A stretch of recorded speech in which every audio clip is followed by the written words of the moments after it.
We all have our dream characters for Smash Bros. With a crossover the size of Ultimate, it's expected that the fans of this series hope to see one of their favorite video game stars become the newest inclusion on the roster.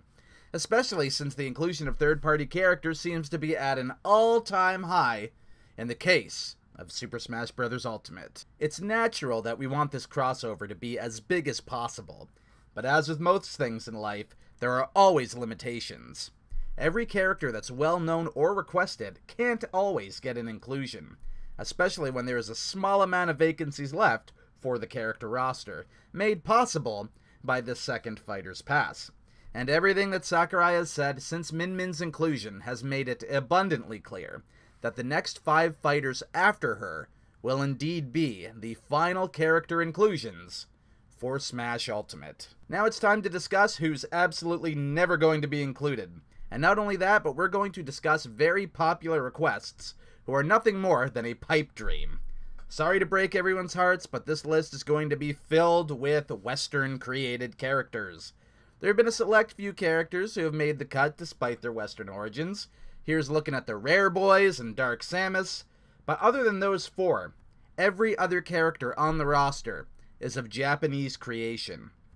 Which makes sense, as it's developed by the Japanese, and it's the key market that I'm pretty sure this game is designed to favor just a little bit more. Now, this isn't exclusive to just Western-created characters, though they are going to be the focus of my video. First, we're going to address the even more impossible. That, of course, being the inclusion of characters who originated in other media and not from a video game. Perhaps the only legitimate rule that Sakurai abides by when it comes to character consideration. He has gone on record in multiple columns and interviews saying that even though he gets many requests for the likes of Iron Man and Goku, since they originate from outside of video games, it's pretty much a death knell to them, since he believes this should remain a series for video game icons. Not to mention the marketing and licensing nightmares that would be coming of trying to secure these characters to be playable in the first place. So, as much as Goku would be loved by everyone for his inclusion within this Smash fanbase, his origins are in manga, and that alone will always disqualify him from ever being included in Super Smash Bros. So there's a character I just confirmed who's of Japanese origin. Yeah, I know, it doesn't really count because Goku is an outsider to video games. But he counts for being impossible, just like most of our Western favorites I'm about to dissect. So, we're going to start off by breaking this video down into 2 simple categories from here on out. Those being shooter dudes and indie darlings. So let us start off with the more tame, but certain to be me costume fodder, indie darlings. A recurring theme throughout these cycles of DLC we've gotten thus far in Ultimate is that every single popular indie game character has been relegated to being a fancy skin for the Mii gunner. First, it started with Sans from Undertale, being the first fancy gunner skin on the patch that also released Banjo and Kazooie last summer. In fact, it's funny in hindsight that there was more of a reaction and huge fanfare to this Mii costume being shown off than what Terry received for being revealed as an actual challenger pack. This, of course, continued into the Byleth patch as well. It was revealed then that Cuphead was also going to follow in Sans' footsteps by being another fancy Mii gunner costume. So here we had another really popular indie character who's owned by Microsoft, might I add, being incorporated as a Mii costume, which means that even if you are a popular indie character from the competition, you're still only getting slotted as a mere Mii outfit. The message to me was loud and clear. So if any indie character being licensed from the competition was just relegated to being a Mii costume, then how does that bode for others who are just third-party intellectual properties? Not very good if you ask me. So let's take a look at our third-place runner-up for our indie darlings. This character is none other than the Knight from Hollow Knight. Nintendo has supported this indie game and character very well, in my opinion. Ever since it was ported over to the Switch 2 years ago, you can tell Nintendo digs the style, which is based off exploration games of yesteryear, such as Metroid and Castlevania. In fact, the genre that Hollow Knight represents is called, lovingly so, Metroidvania. So will this little bit of admiration from the big N be enough to save this little knight from being slotted as a Mii costume? I don't think so. Many of the million fake leaks for Nintendo Directs and Smash presentation updates that appear on 4chan on the daily really like to enjoy including the knight as the next big deluxe Mii costume. And why is that exactly? Because popular indie darlings get relegated to being fancy skins for the Miis. It's just the way she's been going since the post-launch update started for Ultimate.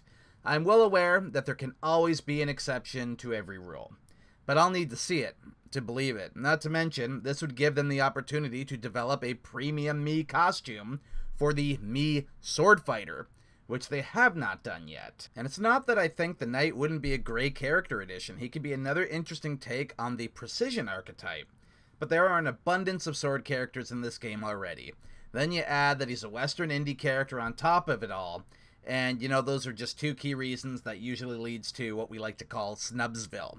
As I mentioned earlier, the only thing going for him is that Nintendo seems to be really high and supportive of the Hollow Knight IP. Next up on our trio of indie darlings is none other than the belly-dancing genie herself, Shantae. Shantae is a character whose Smash support has really grown over the years. She had her humble start with the first Shantae game that was developed and released for the Game Boy Color. Then it also released for the Game Boy Advance, and it didn't sell the greatest, but the fandom who played it thought it to be one of the very best platformers ever released for a Game Boy console. Over 8 years would go by before Shantae would appear in another game, and what's also interesting is that in the case of the very first game, it was published by Capcom, a very notable third-party developer and publisher for pretty much every company. They've developed and released games for all the platforms over the years, pretty much, and through multiple generations. But since the new Shantae games have been released for multiple platforms too, WayForward Technologies, the developers of the series, have now also become the publishers since the second game, which was Risky's Revenge, released originally in 2010 for DSi, and then much later on for various other platforms. The fandom is quite dedicated, and with Shantae's various moves and abilities that she uses in her home games, it has made her quite a popular character request within the Smash community. Mainly because no matter how long it took for said port to release, every main series Shantae game has also been released on a Nintendo console of some sort. Also, the fact that she's a very popular platforming character endears her to many, much in the same way Crash Bandicoot, Banjo-Kazooie, and various others have been popular Smash Bros. Requests in the past and present. They seem to have the best potential to take move inspirations from, and they always just seem to translate so well to the way that Smash plays. Shantae, as of the writing of the script, already has a minuscule presence within Smash Ultimate, by being one of the many characters included as collectible spirits. And it's also important to note that she is another Western indie darling. Now, of course, the spirit role has been broken with Min Min's inclusion, but that may just bode well for actual first-party Nintendo-owned characters, and means nothing for the countless third-party picks who have met this terrible fate. But her Nintendo history might help her out. I could be wrong, but I think the indie stigma has a curse all its own that shall not be lifted. Not to mention how much skin she actually shows. I know it's not to the same extent of other characters, but she is in fact a belly dancer. And let us not forget that Sakurai said that Smash is for good boys and girls.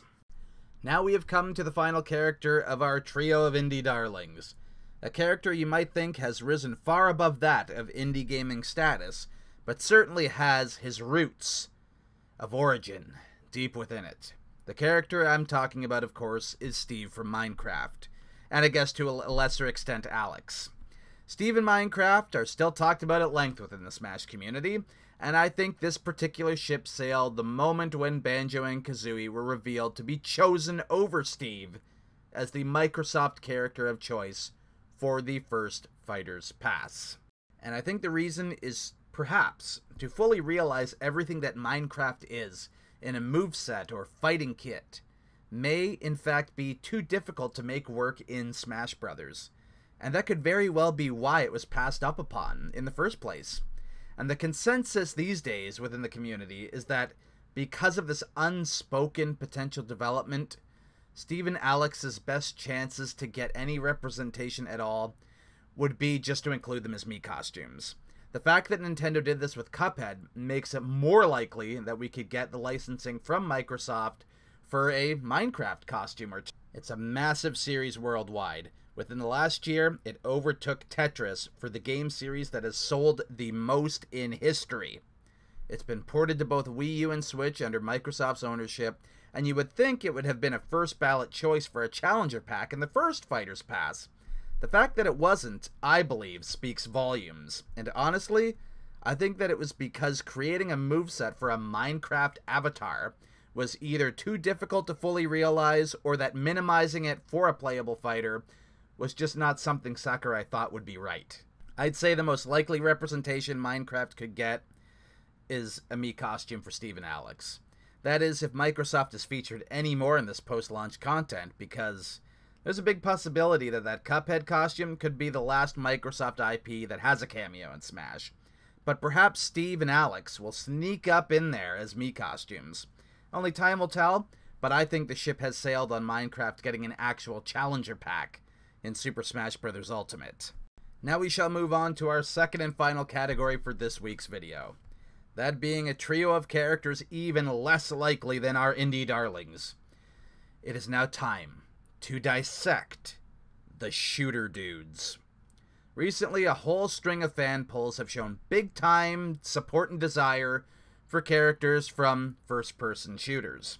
A hugely popular game genre the West so kindly brought to the gaming world in the 90s, and usually is something that Smash seems to stay far away from. Snake being the exception, and you could argue his games are more about stealth and sneaking around than they are of actual first-person combat. So who's the lucky shooter dude to come across the dissection table first? Well, let's discuss Europe's favorite son, and I guess somewhat America's too, Heavy from Team Fortress 2. So there was this wacky poll about a month ago, and Heavy topped the bill by getting the most votes. He had over 3,000 votes in particular over runner-up Waluigi, who only had a little over 1,100. So that's pretty impressive to have nearly 2,000 votes over your second-place runner-up.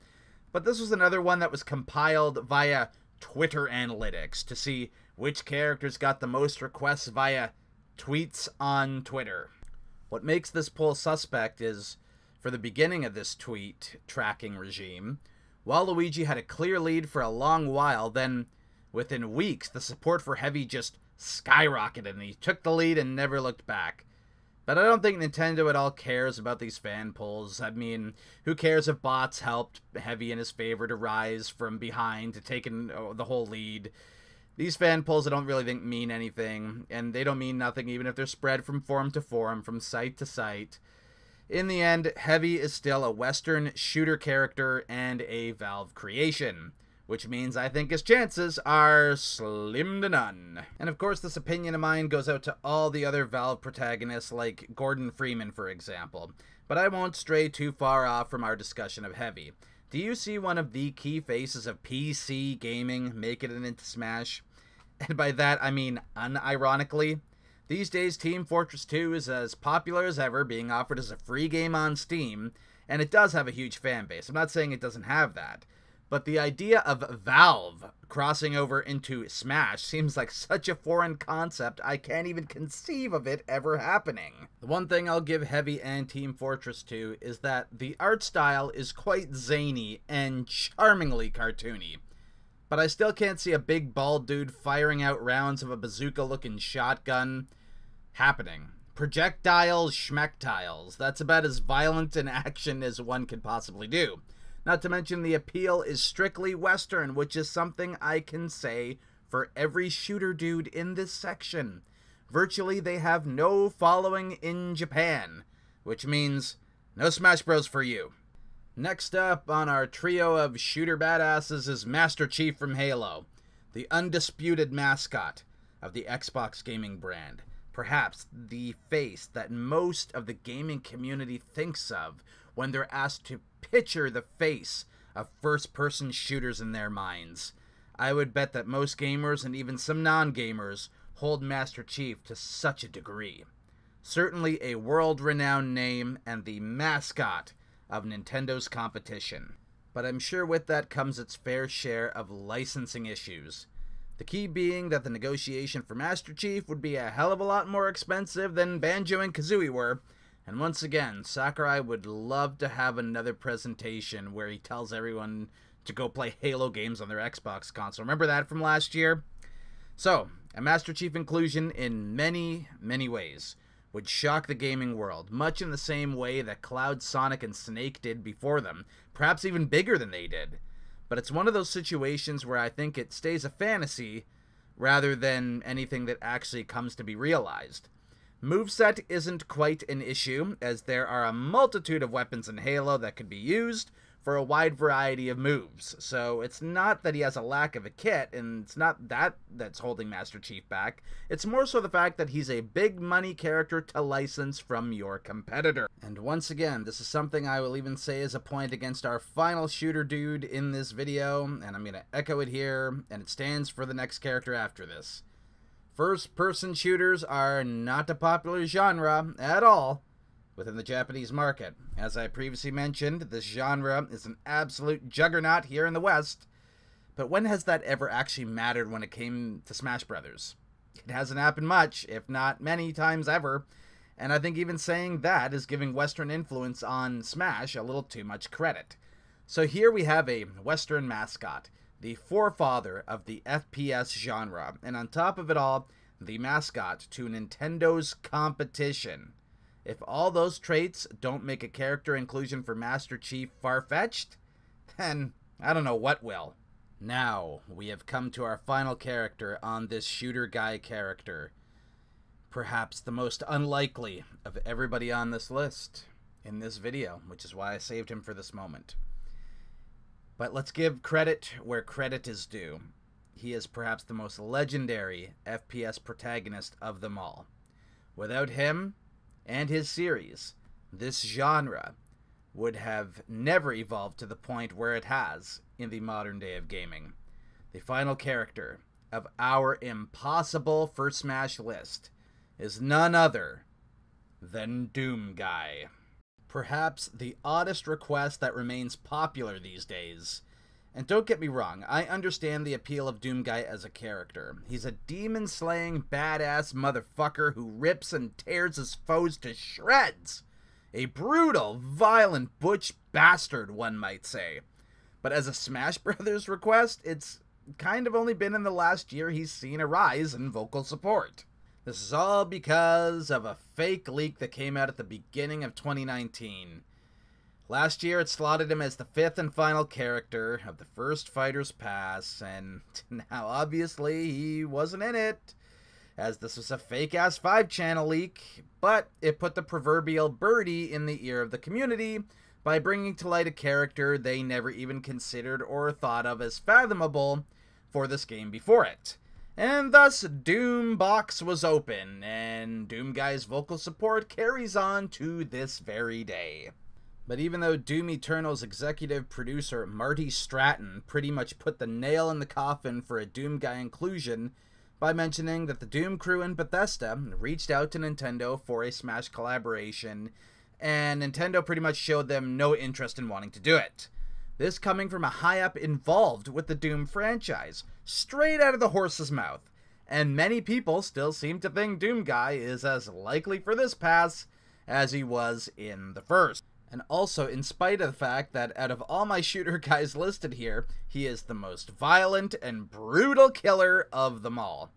In what way would Nintendo be able to keep him faithful if they had to tiptoe around and create a moveset that would be unlike anything to do with his home series, like they kind of had to do with Snake? I would say that's why he's unlikely. But I'll give Doomguy and the Doom series one thing in its favor. It has its legacy, deep-rooted in Nintendo history.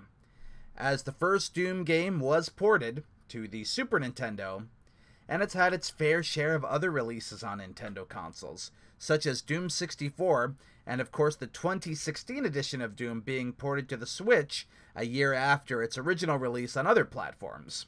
Also, Doom Eternal is also set to get ported to the Switch at a currently unknown date. So it's a series that has had Nintendo's slight support over many years, in fact decades really. But aesthetically, Doomguy could just be too damn violent to ever be included as a third-party guest character in Super Smash Bros. Ultimate. And as mentioned earlier, if Doom Eternal's executive producer is practically telling you Nintendo had no interest in such a collaboration and inclusion, what makes you think Doomguy still has a really good shot? Is this guy just screwing around with an NDA or something like that? I certainly doubt it. But what do you guys think? Am I being a crotchety old man and dismissing characters who actually have a more viable shot than I give them credit?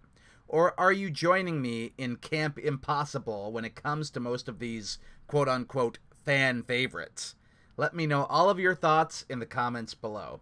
So now we begin the cheapest of plugs. Yes, ladies and gentlemen, it is indeed that time of the video again. As you can see by the lovely graphic in front of you, there is a list to all of my social media and gaming presences. So please add and follow me on those platforms to stay as up to date as you can with all of my content going forward. And for those of you who are new to the channel and enjoyed what you've seen and heard, please click on that lovely little subscribe button. And thank you all so very much for watching.